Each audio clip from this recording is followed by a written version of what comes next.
النهاردة عايز أحلل طريقة لعب أحمد حمدي من ناحية الاختلاف عن لعيبة كتير موجودة.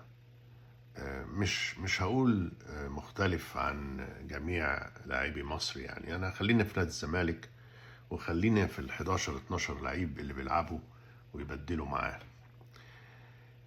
أحمد حمدي طريقة لعبه مختلفة عن لعيبة كتير في الزمالك حاليا، ولكنها مشابهة لبعض لاعبي الزمالك السابقين. وانا هحاول اشرح لكم الفرق، لانه طبعا انا لعبت كورة وبحس بطريقة لعب كل لاعب وطريقة استلامه للكرة وطريقة تخلصه من الكرة وهكذا.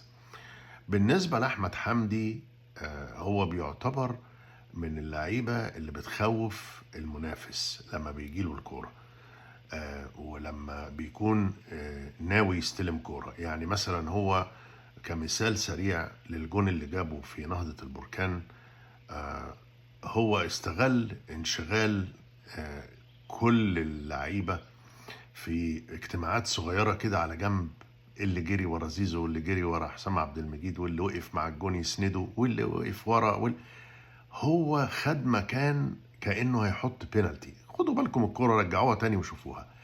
ولما لقى انه هو لوحده بالطريقة دي، شاور لزيزو قال له اتفضل اتفضل اديني، وحصل.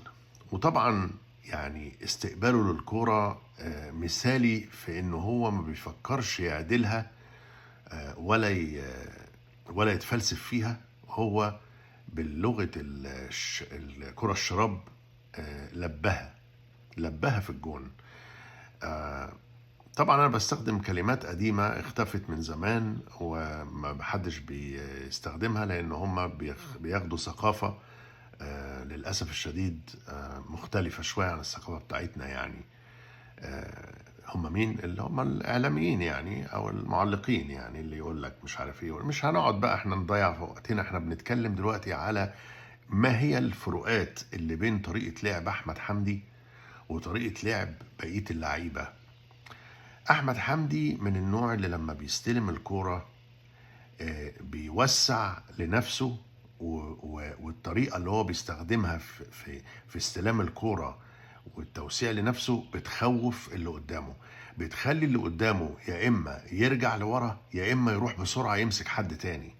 ودي الطريقة اللي جاب بيها الجون اللي كان في فيوتشر، إن هو من كتر ما هو مرعب اللي قدامه بقوا محتارين يدخلوا عليه يستنوه يقطعوها منه ولا يجروا يمسكوا ده ويمسكوا ده.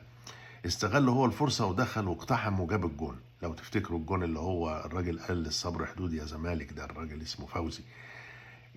كان جون جميل جدا ومفاجئ وقدم بيه نفسه أحمد حمدي للجماهير. طبعا في ناس كتير أهلوية يقول لك ما انتوا عمالين تمجدوا في أحمد حمدي، ما هو جاي من الأهلي وهو من أشبال الأهلي وهو من لاعبي الأهلي. كلام أنا طبعا ما أقدرش أرد عليه، لأنه يعني لو خدنا بصحة الكلام ده هنقول كده على كهربا وهنقول كده على إمام عاشور، اللي هم حاليا نجوم الأهلي وهم كانوا في الزمالك ولعبوا في الزمالك ونشطوا في الزمالك وأبدعوا في الزمالك. فأنا لا هقول ده ولا هقول ده، اللي عندك عندك واللي عندي عندي. يا إما مش هنقعد بقى في البلكونات نردح لبعض، يعني إحنا بنتكلم كورة ونواحي فنية. أحمد حمدي من الناحية الفنية لعيب مختلف ويشبه في طريقة استلامه للكورة والجري بالكورة، يشبه حسن شحاتة ويشبه طه بصري ويشبه فاروق جعفر، التلاتة القدام دول. لأنه بيبقى عنده نظرة على اللي هيعمله بالكورة قبل ما تجيله الكورة، على عكس الناس اللي بتشوت سن دي، اللي هي لما تجيلها الكورة بترتبك وبتبقى يا إما عايزة تطوحها في أي مصيبة يا إما عايزة تخلص منها يمين أو شمال بدون اهتمام، زي اللي بيجيله فلوس ويقعد يصرفها.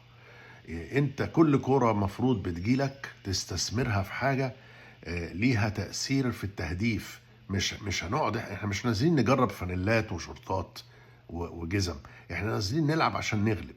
يعني انت الماتش كان زمان ايام حسن شحاتة وايام طه بصري وايام حماده امام وعلي محسن والجوهري الكبير وايام شوقي وايام الريدي وايام الناس اللي هي سمير قطب وعبد نصحي وكده. كان كل لعب الفريق سواء فردي او جماعي علشان يجيبوا جوان، ما كانش ابدا لاي غرض اخر. وشكرا.